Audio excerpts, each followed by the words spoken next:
আসসালামু আলাইকুম। কেমন আছেন সবাই? আশা করি সকলেই ভালো আছেন। আজকে আমরা মার্জিন এবং প্যাডিং নিয়ে আলোচনা করব। ওয়েব ডিজাইন পার্টের সবথেকে গুরুত্বপূর্ণ অংশ হচ্ছে এটা মার্জিন এবং প্যাডিং। প্রথমে বলে নিই মার্জিন এবং প্যাডিং কেন ইউজ করবেন। এক একটা কন্টেন্ট থেকে অন্য একটা কন্টেন্টকে যদি আপনি দূরত্ব বাড়াতে চান, অর্থাৎ একটা কন্টেন্ট থেকে যদি আপনি আরেকটা কন্টেন্টকে একটু দূরে রাখতে চান, সেক্ষেত্রে আপনার মার্জিন এবং প্যাডিং ইউজ করতে হবে। এখন আমরা জানবো আসলে কোথায় আমাদের মার্জিন প্যাডিং ইউজ করতে হয়। তাহলে চলুন আমি কোডিংয়ে চলে যাই। আমি একটা ফোল্ডার ক্রিয়েট করি মার্জিন নামে। সাপোজ আমি একটা মার্জিন নামে ফোল্ডার ক্রিয়েট করলাম। HTML ফাইল নিলাম index.html নামে। এরপরে এখানে একটা CSS ফোল্ডার নেই, যেহেতু আমরা এক্সটার্নাল CSS ইউজ করবো সেক্ষেত্রে ফোল্ডারটা নিয়ে নিচ্ছি। দেন আমি style.css নিলাম। এখন আমি index.html ফাইলটাকে ব্রাউজারে ওপেন করি। দেন আমি এই ফোল্ডারটাকে ব্র্যাকেটে ওপেন করি।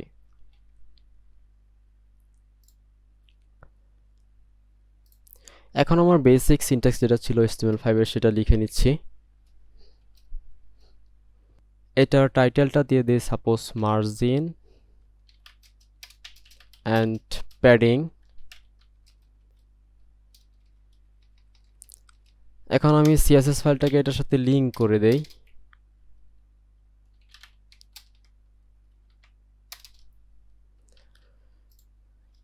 এখন আমি বডির ভিতরে এসে অন নামে একটা ডিপ নিলাম।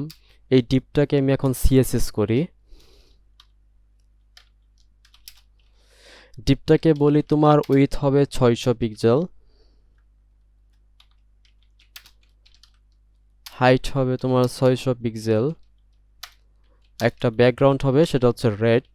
এখন যদি আমি সেভ করে ব্রাউজারে এসে রিলোড দেই, 600 পিক্সেল উইথ এবং 600 পিক্সেল হাইটের রেড কালারের একটা ডিপ পেলাম আমরা। এখন এই ডিপটার মাঝখানে আমরা যে h1 ট্যাগটা আছে, এই h1 ট্যাগটা নিলাম। দেন এর ভিতরে আমি কিছু লিখে দেই। এখন যদি সেভ করে আমি রিলোড দেই, এই যে দেখেন এই ডিপটার মাঝখানে h1 ট্যাগটা চলে আসছে।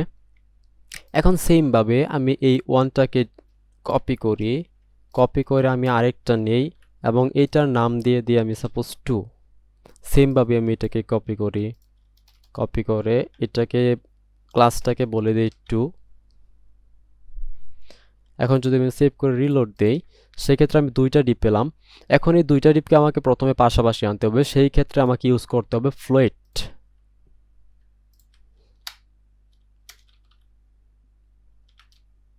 ফ্লোট আমি বলে দিলাম লেফট, অর্থাৎ এটা ফ্লোট হবে এবং লেফটে থাকবে। এই যে চলে আসছে। এখন একটা বিষয় এখানে খেয়াল করেন, সেটা হচ্ছে আমি তো এখানে দুইটা ডিপ নিয়েছিলাম, তাই না? কিন্তু এই দুইটা ডিপ একসাথে হলো কেন? এই কারণ হচ্ছে এই দুইটা কালারই ছিল রেড। এখন যদি আমি কালারটা চেঞ্জ করি, এটার কালারটা আমি চেঞ্জ করে সাপোজ এটা দিয়ে দেই, সেভ করে যদি রিলোড দেই, কালারটা আমার চেঞ্জ হচ্ছে। কিন্তু এই একটা ডিপের সাথে আর এই একটা ডিপ কিন্তু একদম লেগে আছে। এই যে দেখেন এই একটা ডিপ আর একটা ডিপের সাথে একদম লেগে আছে পাশাপাশি। এখন সেই ক্ষেত্রে আমাকে ইউজ করতে হবে মার্জিন। এবং মার্জিনটা আপনি যখন ইউজ করবেন, একটা কথা মনে রাখবেন, যখন আপনি মার্জিন ইউজ করবেন, মার্জিনটা আপনার পাবে বাইরে থেকে, অর্থাৎ এই ডিপটা বা এই ডিপটার বাইরে থেকে মার্জিনটা কাজ করবে। এখন আমি যদি এই 2 নাম্বার ডিপটাকে যদি একটু ডানে আনতে চাই, অর্থাৎ এই ডিপটা থেকে যদি 1 নাম্বার ডিপটা থেকে যদি 2 নাম্বার ডিপটাকে আমি একটু ডানে সরাতে চাই, সেক্ষেত্রে আমাকে কি করতে হবে? এই যে 2 নাম্বার ডিপটা আছে আমার, নাম্বার 2 যে ক্লাসটা আছে, এই ক্লাসটাকে আমি বলে দেই তোমার মার্জিন লেফট। অর্থাৎ তোমার মার্জিন লেফট বলতে আমি বোঝাচ্ছি তুমি লেফট থেকে 50 পিক্সেল সরে আসো। এখন যদি আমি সেভ করে রিলোড দেই, এই যে দেখেন 2 নাম্বার ক্লাসটা ছিল, এই ক্লাসটা এই 1 নাম্বার ক্লাসটা অর্থাৎ 1 নাম্বার ডিপটা থেকে 50 পিক্সেল সে সরে এসেছে। এটা হচ্ছে মার্জিন লেফটের কাজ। এখন আমি যদি চাই এই ডিপটাকে উপর থেকে নিচে নামাবো, সেই ক্ষেত্রে আমি কি করব? এখানে বলে দেব মার্জিন টপ সাপোজ 100 পিক্সেল। এখন আমি যদি এটা দেই, তাহলে কি হবে? এই ডিপটা উপর থেকে 100 পিক্সেল নেমে এসেছে। এখন সেম ভাবে আমি যদি আরেকটা ডিপ নেই, এই ডিপটাকে কপি করে এখানে দিলাম অ্যান্ড এটাকে বলে দিলাম 3। সেম ভাবে এটাকে কপি করি,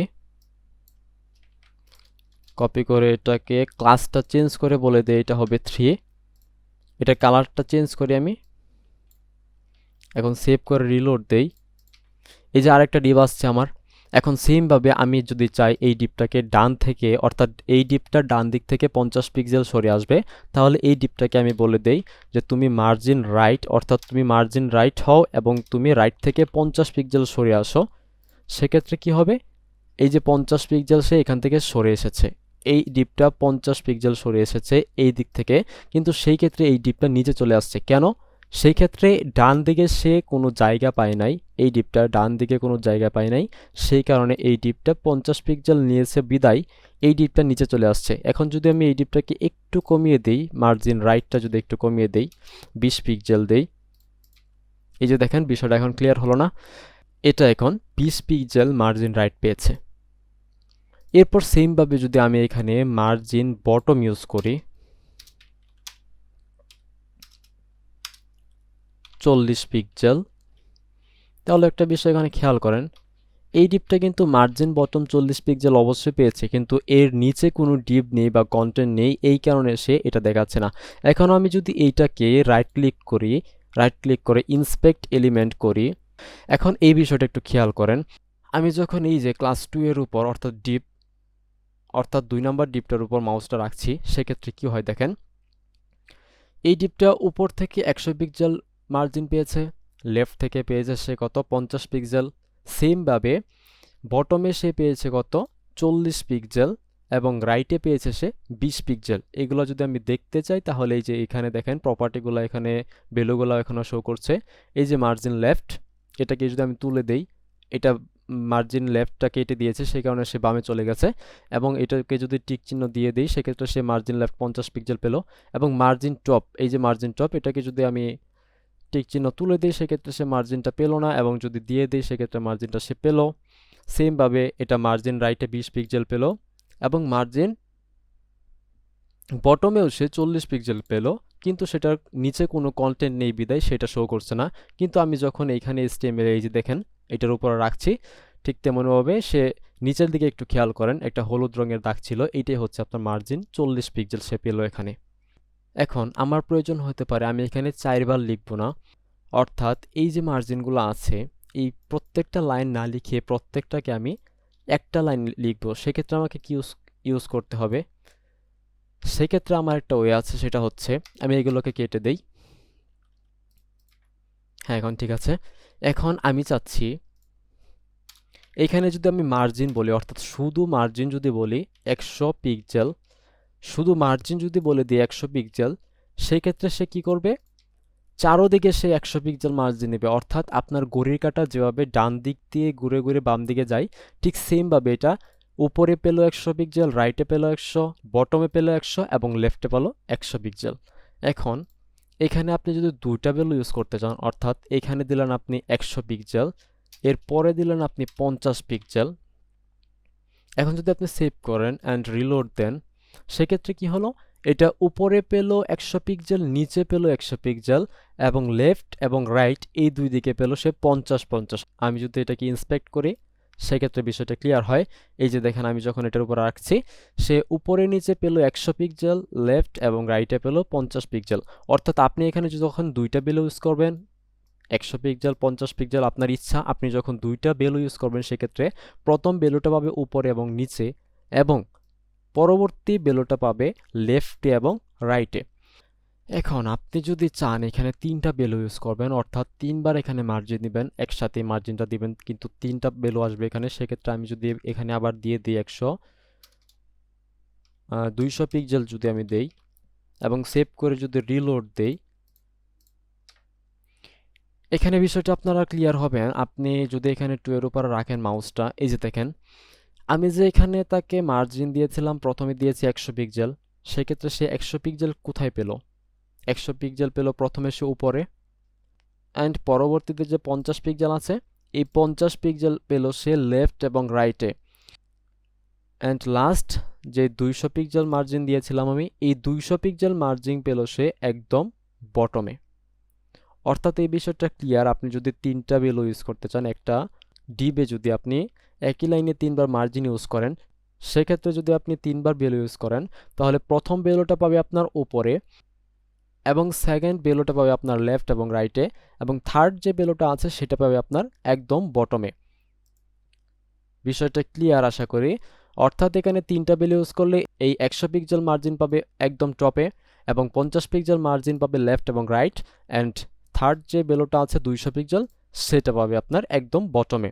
এখন যদি আমি আবার এখানে 300 পিক্সেল দিই, অর্থাৎ 4টা আমি ইউজ করতেছি, একসাথে 4টা বেলো আমি ইউজ করতেছি, সেক্ষেত্রে কি হয়, প্রথম যে বেলোটা ছিল সেটা পাবে একদম টপ, সেকেন্ড বেলোটা পাবে রাইট, অর্থাৎ ঘড়ি যেভাবে ডান দিক থেকে বাম দিকে ঘুরে এভাবে সেটাও ঘুরবে, অ্যান্ড এর পরেরটা পাবে একদম বটমে, এর পরেরটা পাবে একদম লেফটে। এখন যদি আমি সেভ করে রিলোড দেই অ্যান্ড এই ডিপটাকে যদি আমি ইন্সপেক্ট করি,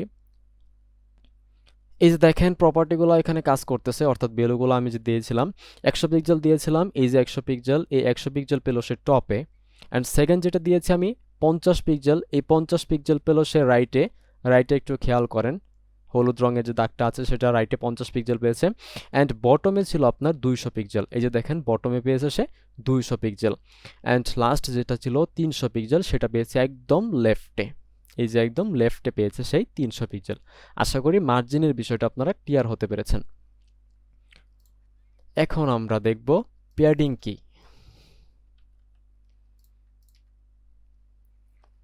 একটা ডিপকে আমি তুলে দেই, এই ডিপটাকে আমি তুলে দেই, এটা আমার আপাতত প্রয়োজন নেই।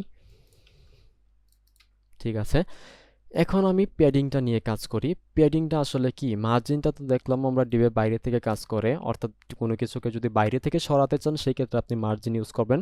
অ্যান্ড প্যাডিং কেন ইউজ করবেন আপনারা, এখন আমার প্রয়োজন হতে পারে এই যে আমার যে ভিতরে যে কন্টেন্টটা আছে, H1 ট্যাগটা আছে, এই H1 ট্যাগটাকে আমি চাচ্ছি এই ডিপটার টপ থেকে সরে একটু নিচে আসবে, অর্থাৎ এই H1 ট্যাগটা এই ডিপটার এতটুকু লেগে আছে, এটার টপ থেকে সরে একটু নিচে আসবে, সেক্ষেত্রে আমি ইউজ করব প্যাডিং। এখন আমি যদি এখানে বলে দিই প্যাডিং টপ 50 পিক্সেল, সেভ করে যদি রিলোড দেই, এই যে দেখেন এই যে ডিপটা আছে, এই ডিপটার ভিতরে যে H1 ট্যাগটা আছে, এই H1 ট্যাগটাকে যখন আমি বলেছি তোমার প্যাডিং হবে 50 পিক্সেল টপ, সেক্ষেত্রে সে এই ডিপটার টপ থেকে 50 পিক্সেল সরে এসেছে। এখন যদি আমি এটাকে H1 ট্যাগটাকে ইন্সপেক্ট করি, এই যে কালারটা দেখতে পারতেছেন, এই কালারটা দ্বারাই মিন করছে এটা উপর থেকে 50 পিক্সেল প্যাডিং পেয়ে আসছে, অর্থাৎ প্যাডিংয়ের কাজ হচ্ছে সে কোনো কন্টেন্টকে অপর একটা কন্টেন্ট থেকে ভিতর থেকে সরাবে। সেই ক্ষেত্রে আপনার এখানে একটা বিষয় খেয়াল করেন, এইটা ডিপের আয়তনটা কিন্তু বড় হয়ে গেছে, এই যে এই ডিপটার থেকে এই ডিপটার আয়তন কিন্তু হাইটের দিক থেকে বড় হয়ে গেছে, অর্থাৎ এটাকে যখন আমি প্যাডিং টপ দিলাম সেক্ষেত্রে সে এটা হাইটের দিক থেকে 50 পিক্সেলে কিন্তু বড় হয়ে গেছে। অর্থাৎ প্যাডিং ইউজ করলে আপনার ডিপটাও সেই প্যাডিংয়ের সাথে সাথে বড় হয়। এখন সেমভাবে যদি আমি এটাকে প্যাডিং লেফট দেই, অর্থাৎ H1 ট্যাগটাকে বলি যদি তুমি লেফট থেকে সরে আসো, সেই ক্ষেত্রে যদি আমি প্যাডিং লেফট ইউজ করি 50 পিক্সেল যদি প্যাডিং লেফট ইউজ করি এবং সেভ করে রিলোড দেই, সেক্ষেত্রে H1 ট্যাগটাও 50 পিক্সেল প্যাডিং লেফট পেল এবং এই ডিপটা উইথের দিক থেকেও 50 পিক্সেল বড় হয়ে গেল। এটা হচ্ছে প্যাডিংয়ের কাজ। এবং সেমভাবে যদি আমি চাই এটাকে প্যাডিং বটম দিব 100 পিক্সেল, সেভ করে যদি রিলোড দেই, এটা প্যাডিং বটম পেয়ে গেল 100 পিক্সেল, অর্থাৎ ডিপটা বড় হয়ে গেল। আর আমি চাচ্ছি প্যাডিং রাইট হবে 100 পিক্সেল, সেক্ষেত্রে H1 ট্যাগটা এই যে দেখেন 100 পিক্সেল সরে আসছে, এই দিক থেকে সে 100 পিক্সেল প্যাডিং পেয়েছে।